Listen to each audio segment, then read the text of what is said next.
Assalamualaikum warahmatullahi wabarakatuh. Sahabat Dentalia, kita jumpa lagi ya. Kali ini saya ada di Pantai Talang Siring. Itu sengaja saya tampilkan view-nya di pantai. Mungkin backlight ya, tapi pantainya lumayan tenang sekarang. Kali ini saya ingin membahas tentang GERD. Jadi itu banyak pertanyaan dari pasien-pasien, "Dok, saya itu punya penyakit GERD." Ada juga yang bilang asam lambung. "Dok, saya punya asam lambung, apa berpengaruh nggak sih ke rongga mulut, ke gigi atau bau mulut?" Iya banget.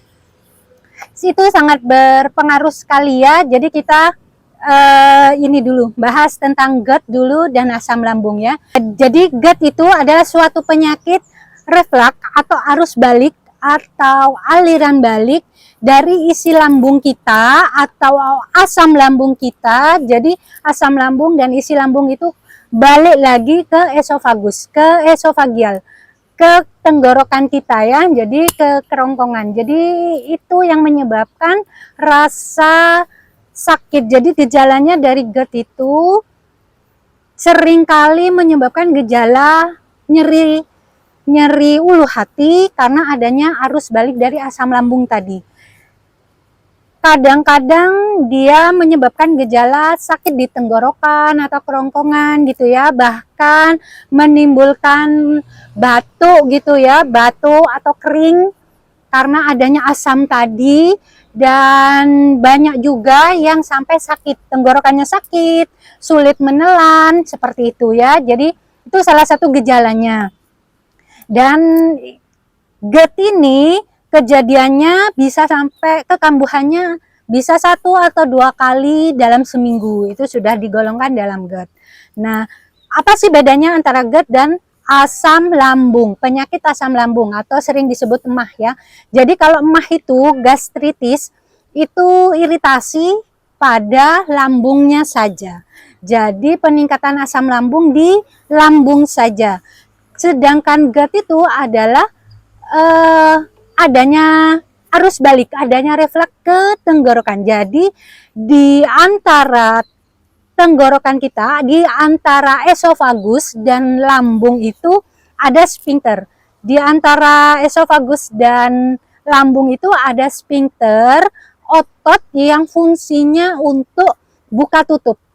Jadi pada penyakit GERD ini sphincternya itu otot-ototnya melemah sehingga tidak bisa menutup dengan sempurna. Nah, melemahnya otot ini, sphincter tadi akan menyebabkan, jika melemah akan menyebabkan arus balik.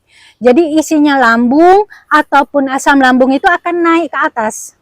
Nah, kejadian ini jika berulang 1-2 kali itu bisa digolongkan kepada GERD ya. Nah, GERD ini masih bisa kita cegah ya, bisa kita cegah kekambuhannya. Nah, sekarang hubungannya apa sih dengan rongga mulut? Dengan rongga mulut itu kekambuhannya itu bisa menyebabkan rongga mulut itu menjadi asam. Seperti itu ya. Kita cari view lain ya supaya lebih terang ya. Nah, kita beralih ke situ aja.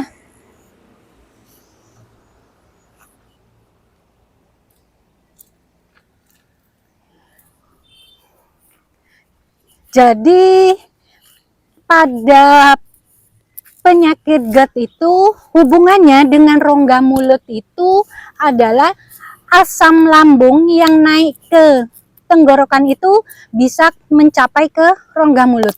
Di rongga mulut itu sehingga menjadi asam pH-nya.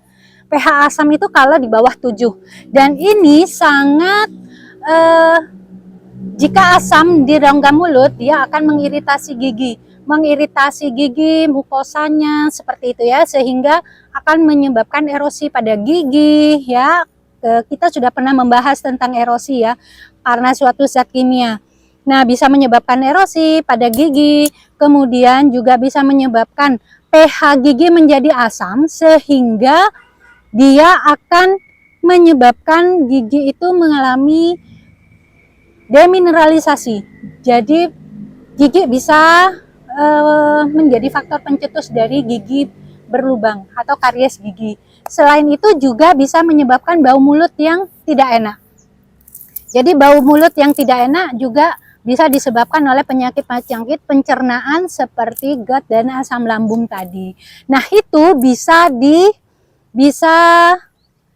kita kendalikan dengan cara salah satunya mengkonsumsi makanan-makanan yang bersifat basah atau yang bersifat alkali.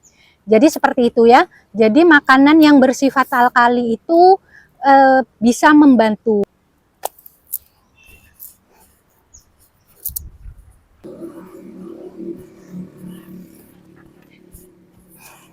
Nah, sekarang kita bahas tentang makanan-makanan yang bisa membantu untuk mengurangi gejala-gejala tadi ya, yaitu makanan-makanan yang bersifat alkali. Karena GERD ini sifatnya asam ya, jadi kita bahas tentang makanan yang bersifat alkali atau bersifat basa dan keuntungan-keuntungannya ya.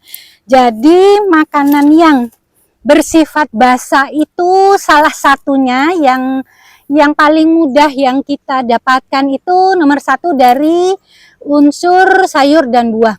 Nah, sekarang itu kita bahas ini aja dulu. Nah, makanan yang bersifat asam. Makanan yang bersifat asam itu salah satunya daging kayak gitu ya. Daging sapi, daging kambing, terus kemudian minuman bersoda seperti itu.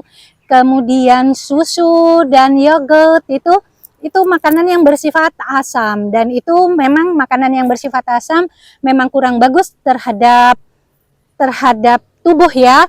Nah, sekarang makanan apa saja sih yang bersifat basa atau alkali?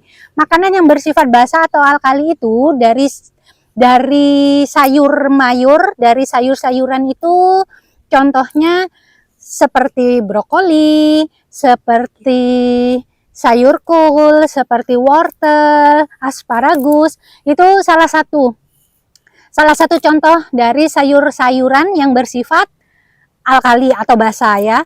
Kalau dari buah itu yang bersifat basa contohnya itu alpukat. Jadi alpukat itu pH-nya sangat tinggi ya, dia sudah sampai belasan, ada yang menyebutkan 13, jadi hampir ke 14 gitu ya berarti ya. Nah, ada juga yang menyatakan 11. Jadi sifatnya alpukat tuh basa. Kemudian lemon atau jeruk. Jeruk itu memang rasanya asam, tapi bersifat basa. Jadi begini, jadi metabolisme tubuh itu yang uniknya itu begini, dari lemon ini. Lemon dan jeruk sebelum dimakan memang pH-nya dia asam, rasanya pun dia asam. Tetapi setelah dimetabolisme di dalam tubuh, setelah dicerna, dia akan berubah menjadi basa, bersifat alkali. Jadi pengukuran alkali atau tidak suatu makanan itu sebenarnya diukurnya setelah mengalami metabolisme, bukan hanya sebelum dimakan. Jadi sebelum dimakan dia memang bersifat asam. Tetapi setelah melalui metabolisme dan kemudian masuk ke dalam ginjal, itulah yang diukur. Diukurnya itu menggunakan skor PRAL ya istilahnya ya, PRAL. Jadi lemon dan jeruk itu nilai PRAL-nya tuh negatif, jadi bersifat basa.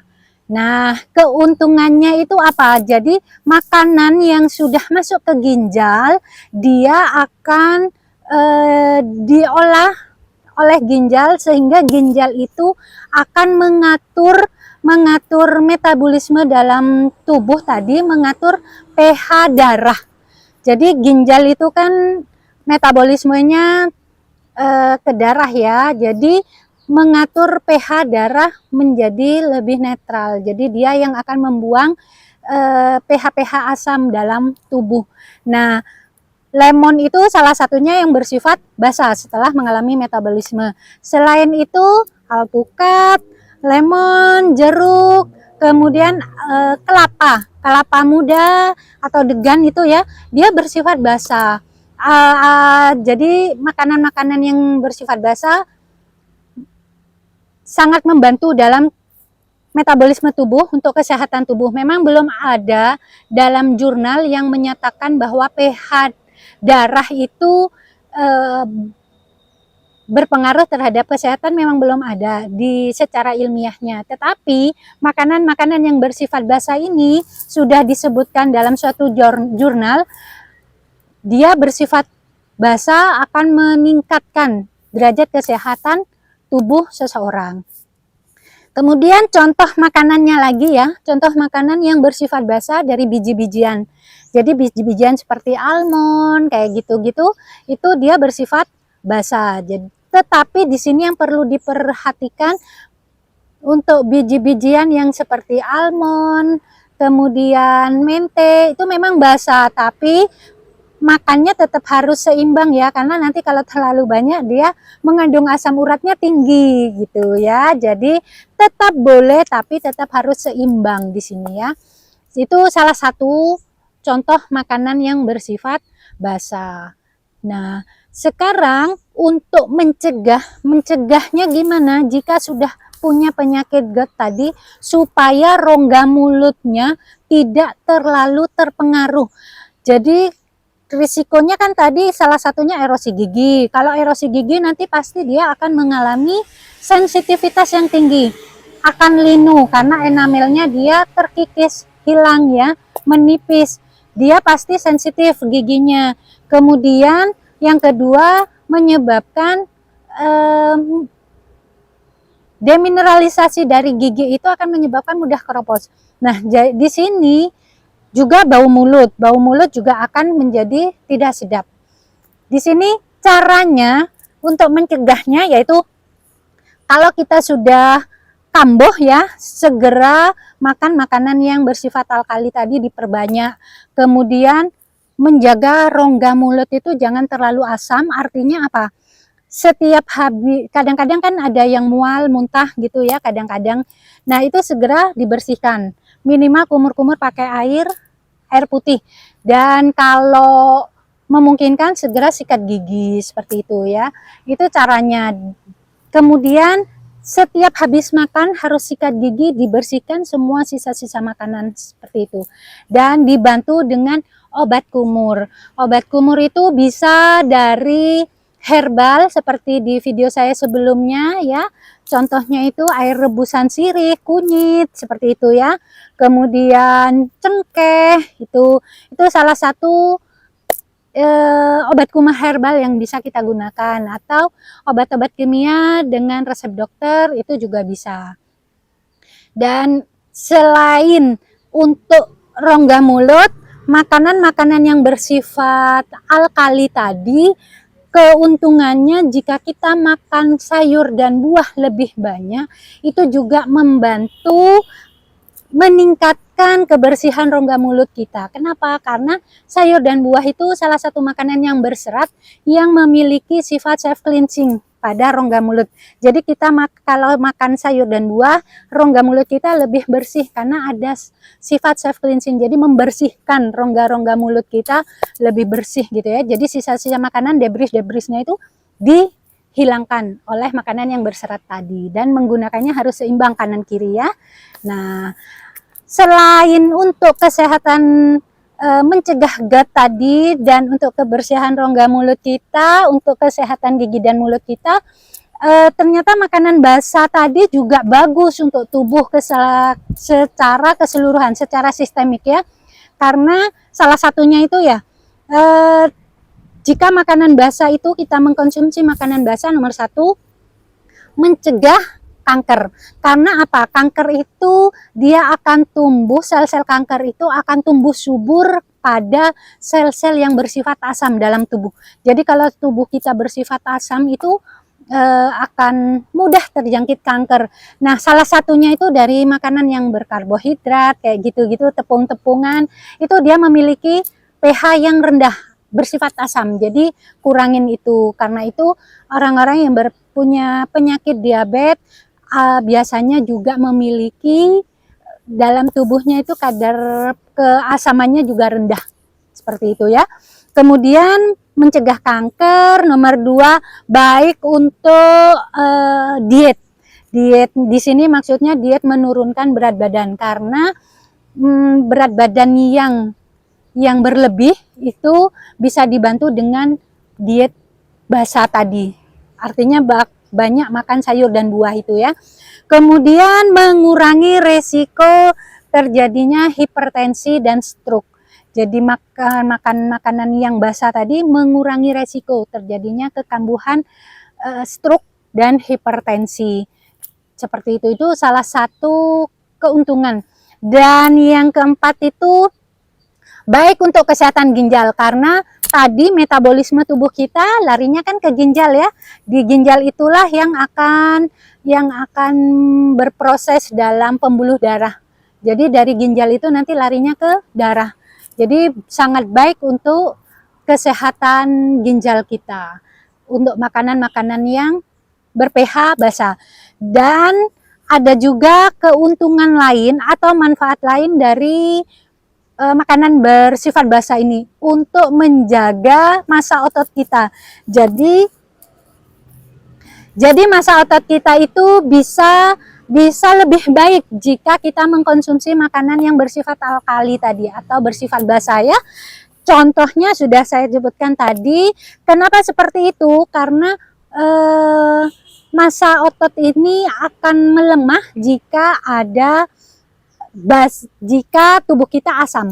Jadi jika tubuh kita asam, otot-otot tubuh kita akan melemah. Selain adanya penuaan ya, penuaan dari sel-sel tubuh yang itu bersifat alami. Jadi perbanyaklah makan makanan yang bersifat basah tadi. Jadi kita bisa mencegah penyakit GERD tadi atau minimal mengurangi kekambuhannya. Selain itu kita juga konsultasikan secara langsung kepada dokter yang merawat Anda ya. Ini hanya salah satu cara untuk mengurangi kekambuhan dari GERD tadi. Dan jika pola hidup kita sehat, insya Allah nanti bisa kembali normal lagi ya. Tapi butuh waktu dan butuh kesabaran dari kita ya.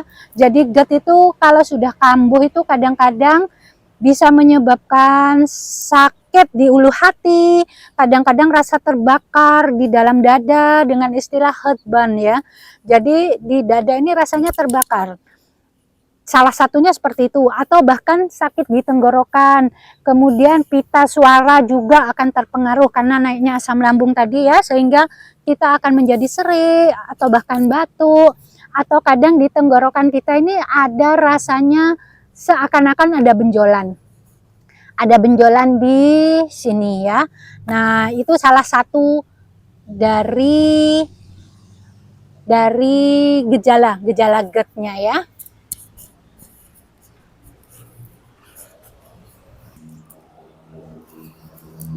Nah, kita sudah membahas dari beberapa gejalanya ya tadi. Sekarang kita bahas tentang faktor pencetus. Jadi faktor pencetus dari GERD ini ada beberapa faktor pencetus, yaitu salah satunya nomor 1 adalah merokok.